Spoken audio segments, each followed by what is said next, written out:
नमस्कार, श्री स्वामी समर्थ. आज आपण बघणार आहोत 5 एप्रिल संकष्ट चतुर्थी. त्या दिवशी रविवार आहे संकष्ट चतुर्थी. तर आपल्याला संकष्ट चतुर्थीची व्रतकथा बघायची आहे. चला तर बघूया. एकदा गणपती उंदरावर बसून घाईघाईने जात असताना घरातले घसरले. तेव्हा त्यांना बघून चंद्र उपहासाने हसले. ते पाहून गणपतीला चंद्राचा फार राग आला. गणपतीने चंद्राला शाप दिले आणि आजपासून तुझी कोणी तोंड पाहणार नाही. जो कोणी पाहिला त्यावर खोटे आळ येईल असे गणपती बाप्पाने म्हणले. शेवटी चंद्राने मोठे तप करून गणपतीला प्रसन्न करून घेतले. चंद्राच्या तापामुळे या सर्व देवांना प्रार्थना केल्यामुळे गणपतीने चंद्राला शापापासून मुक्त केले. पण वर्षातून एक दिवस भाद्रपद शुक्ल चतुर्थी दिवशी म्हणजेच गणेश चतुर्थी दिवशी तुझे तोंड कोणी पाहणार नाही आणि जो कोणी पाहिले त्यावरती वर्षा खोटी आळ येईल असे सांगितले. त्यावरती चंद्राने प्रार्थना केली की जर कोणी चुकून गणेश चतुर्थीच्या दिवशी माझे तोंड पाहिले तर खोटे आळ येऊ नये म्हणून त्यांनी काय करावे. तेव्हा गणपती बाप्पाने त्यांना सांगितलं, चंद्रदेवाने गणपती बाप्पाने सांगितले की त्यांना संकट चतुर्थीचे व्रत करावे म्हणजे खोटे आळातून तुमची मुक्तता होईल असं गणपती बाप्पाने सांगितले. गणेश चतुर्थी दिवशी चंद्र पाहिल्यामुळे श्रीकृष्णावर संयमत मणी चोरल्याचा खोटा आळ आला होता. तो आळ कृष्णाने संकट चतुर्थी व्रत केल्यामुळे गेला अशी कथा आहे. म्हणजे गणपती बाप्पांची चतुर्थी केल्यामुळे हा आळ गेला अशी ही कथा आहे. त्यानंतर कथेनुसार फार पूर्वी यादव काळात सत्रजित नावाचा एक राजा होऊन गेला. त्याने 100 वर्ष सूर्य उपासना करून सूर्याला प्रसन्न करून घेतले होते. प्रसन्न होऊन सूर्याने त्याला दिव्य समतक मणी दिली. हा मणी तेजाने सूर्य होतो. यामुळेच राजाला दररोज सोने प्राप्त होत होते.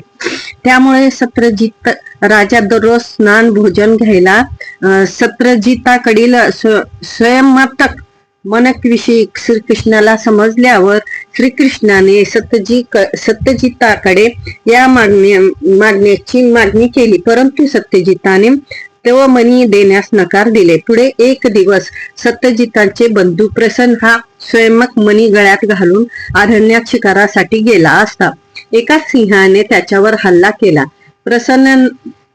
प्रसन्नेला ठार मारला.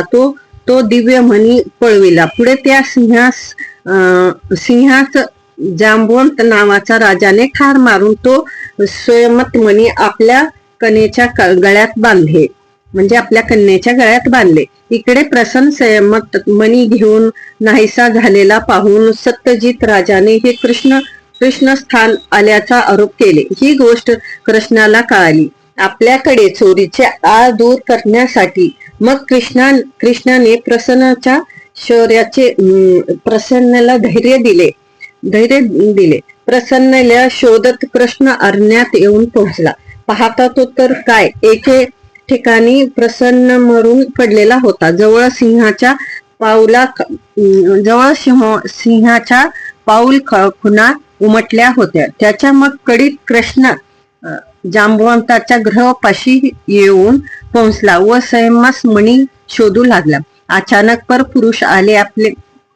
आपल्या गुहेत शिरलेले पाहून जांबवंताच्या कन्येने ओरडण्यास सुरुवात केली. तिचे ओरडणे ऐकून जांबवंत तेथे आले.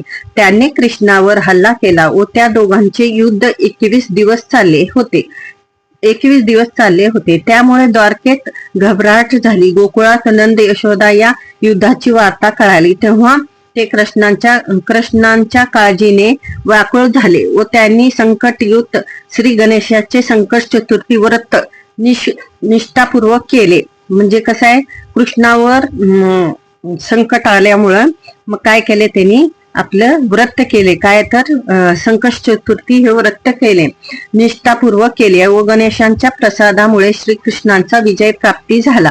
जांबुवंताने संयमत मणी आणि आपली कन्या जांबुवंत श्रीकृष्णास दिली. गोकुळात द्वारकेत सगळीकडे आनंदच आनंद झाला. श्रीकृष्ण संयमत मणी चोरल्याचा आळ आला. त्याचे कारण असे सांगतात की पूर्व भाद्रपदात गणेश चतुर्थी दिवशी सायंकाळी गोपाळासह रानातून घरी येताना वाटेत उमटलेले गायीच्या खुराच्या ठशा व तसेच पावसाचे पाणी साचले होते. त्या पाण्यातले श्रीकृष्णाने चंद्र पाहिले होते आणि श्री गणेशाने चंद्रास दिलेला श्राप हे श्रीकृष्णाच्या अशा प्रकारे भोवला होता की परंतु संकट चतुर्थीच्या व्रताच्या प्रभावाने श्रीकृष्णावरील चोरीचा आळ हे दूर झाला. श्रीकृष्णाने संयमत मणी सत्यजिताला परत दिला. सत्यजिताने श्रीकृष्णाची क्षमा मागून आपली कन्या सत्यभामा व श्रीकृष्णास दिली. म्हणून दर महिन्यात कृष्ण चतुर्थी संकट चतुर्थी व्रत करतात. या व्रतामुळे संकष्ट जे पण आपल्यावर संकष्ट येतील ते दूर होतील. तसंच श्री गणेशाची कृपा सुद्धा लाभते व भक्तांचे संकट सुद्धा दूर होतात. त्याच्या मनोकामना पूर्ण होतात. म्हणजे जे तुमची मनोकामना असेल ते पूर्ण होतात. श्रावण महिन्यातील संकट चतुर्थी व मंगळवारी येणाऱ्या अंगारिका चतुर्थीला विशेष फलदायक व महत्व मानले जाते. म्हणजे श्रावण महिन्यातले येणारे चतुर्थी वर्षातून एकदा आणि आपले काय म्हणतात आपले काय मंगळवारी जे अंगारिका येतील त्यांना पण आपण खूप विशेष महत्व मानले जाते. मंगळवारी येणारी अंगारिका संकष्ट चतुर्थी विशेष फलदायक व महत्वाची मानले जाते.